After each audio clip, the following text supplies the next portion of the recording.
detainees, Barack Obama threatened to cut off all U.S. intelligence ties to England. To add insult to injury, he stated that the program was important to national security, not only endorsing Bush's crimes, but continuing them.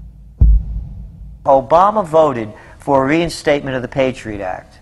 And by his early deeds already, again, as we saw with the issues of retention, he's willing to send people that have been charged with nothing to be tortured to so-called get the truth out of them.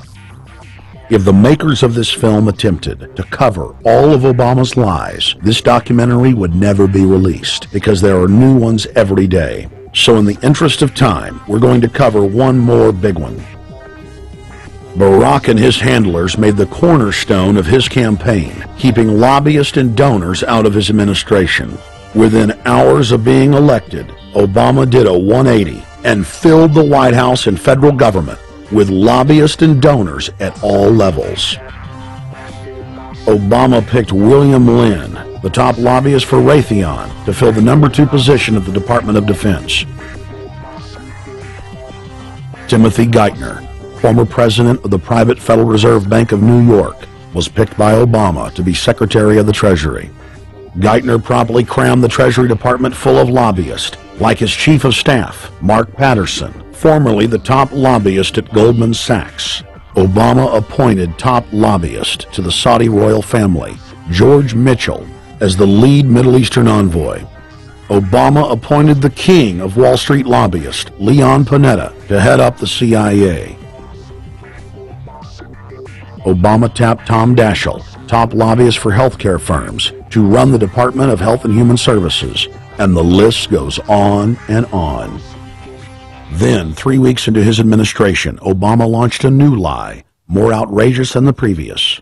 With Academy Award-level conviction, he said that he was upset about the banker bailout, which his own Chief of Staff, Rahm Emanuel, another former Wall Street executive, had engineered.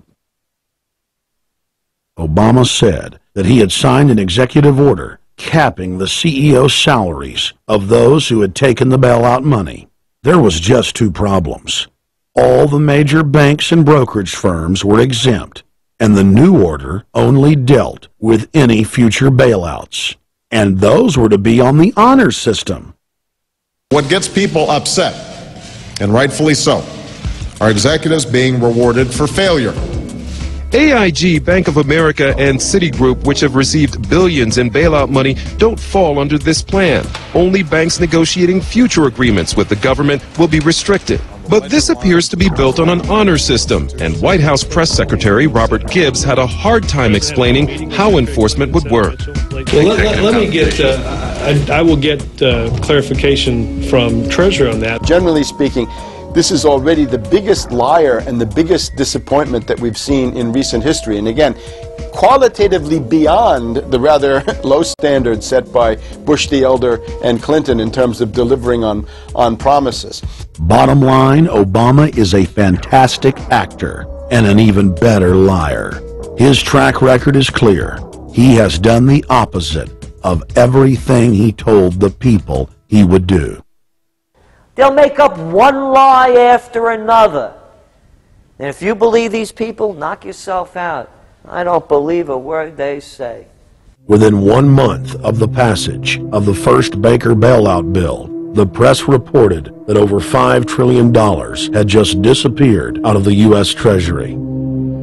By December, the amount of money that had been stolen had reached $8.5 trillion. The leadership of both political parties circled the wagons and would not discuss where the money had gone. In the Fed! In the Fed! In the Fed! In the Fed! Informed Americans protested the private Federal Reserve System at all 38 of their regional governorship offices. Arrest Bernanke and Paulson! Arrest all the criminals that stole the banker bailout money! It was refreshing to see people standing up against the real power structure, not being distracted by the elite's front men like George W. Bush and Barack Obama. We traveled to Dallas, Texas to cover We the People taking on the real enemy. Hey, I want to talk to the workers up there on the parapet. The ones smoking cigarettes that just jumped back. You're with the American people, we know that. But understand, ask the workers inside. You're not in a federal government building. You're in a private Federal Reserve that uses that name as a fraud. That'd be like if my first name was Federal Reserve Jones. I'm still not the federal government. I'm not a federal agency. But if I said my name was Federal Reserve, I could go out and pay off politicians and get them to allow me to get into power so I could issue the currency and credit, and then I could buy up the world. That's what these criminals have done. A lot of people think that the Federal Reserve is already part of the government. They're not.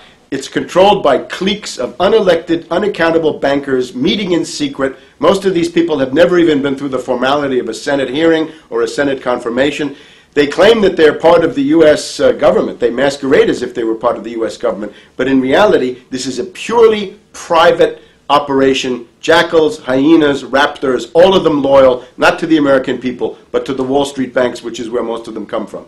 Everyone is pointing to Barack right now, President Obama, as saying, you got to get the economy together. You got to get the economy together. When in fact, the president has very little to do with the economy. It's the Federal Reserve Chairman that at least sets the policy. That's a privately owned company, the Federal Reserve Bank. They set the agenda. These guys are masquerading as a federal institution. They are a private banking consortium, and this is their front, their holding company. The Federal Reserve is not federal. It's a front for a private banking cartel. That's on record in congressional testimony, and they're the ones orchestrating the economic collapse we're seeing right now, so that's why we're here. While at the In the Fed rally outside the Federal Reserve Bank in Dallas, Texas, we spoke with Ron Paul's brother, Wayne Paul. 1913, the Federal Reserve Act was passed, floor of the House, where 3 members of Congress were on the floor. At that time, they only needed a majority of votes to pass it. So in 1913, the Federal Reserve Act was passed. 20 years later, 1933, under Roosevelt, the United States was declared bankrupt. And in 1933, the Federal Reserve Private Bank says, okay, USA, what are you going to pledge as collateral on the debt you owe me? What happened by 1936? Does anybody know? We instituted Social Security system, and you and I and our children and our children's children were pledged as collateral on the debt of our government to the Federal Reserve. And that's where we're at today. It took 20 years to make this country bankrupt, and since then, our government has operated under emergency powers of our government. It is not the president that makes the decision in this country. It's the Secretary of Treasury who turns around and is put in there by the Federal Reserve to manage the bankruptcy. We've been in bankruptcy ever since. So to print $700 billion and to give it away, how do they get away with it? The manager of the bankruptcy is told by the Federal Reserve this is the way to go. That's where we're at today. Yes, we should point out, Congressman Ron Paul now has a huge amount of sponsors for a bill in the House of Representatives to abolish the private Federal Reserve crime syndicate. In 1913, the money power of the country was taken away from the people. By constitutional privilege, it belongs with the Congress, but it was given up in the Federal Reserve Act. The Federal Reserve is no more federal than Federal Express, but yet it has the power to determine the direction of use of money in our economy. If we could take that power back and put the Federal Reserve under Treasury, we start to be in a position of being able to control monetary policy on behalf of the United States people. The Federal Reserve is totally private, and Alan Greenspan 2 weeks ago on PBS on Lair NewsHour said, on record, that they are above the law, the Congress, the President, everyone. No court can do anything. We run America. What is the proper relationship, what should be the proper relationship between a chairman of the Fed and a president of the United States? Well, first of all, the Federal Reserve is an independent agency, and that means basically that